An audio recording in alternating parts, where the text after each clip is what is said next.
Hello, we are doing the standard algorithm 26 times 13.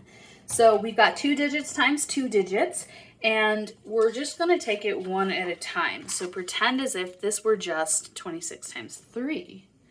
And you would just follow the same steps as usual. So you would do 3 times 6, 3 times 2. I encourage you to be pausing these videos, try it on your own, then come back and check with my work, because then you will learn a little bit more that way. So we're going to go ahead and start. 3 times 6 is 18. Can't all fit in here, so we need to carry. And then 3 times 2 is 6, plus 1 is 7. So 26 times 3 is 78. And now we're finished with the 3, so we're going to cross it off. And you can cross this off if you want to, because we are done with it. And then you're going to do 26 times 1, but actually this 1 is a 10. So it's 26 times 10. And to show that it's a 10 and not a 1, you're going to stick a 0. Because when you multiply by 10s, you just add zeros. So 1 times 6,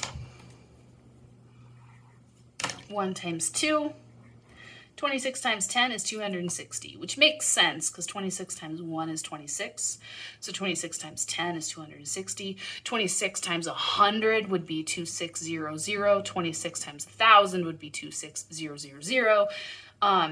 So with this type of multiplication, we're putting the 0 to show that we've gone up a place. Okay, so we did 26 times 3 to get 78, 26 times 1, and now to get the total, you just add them together. So go ahead and add those, pause, and then you can check it. 8 plus 0 is 8.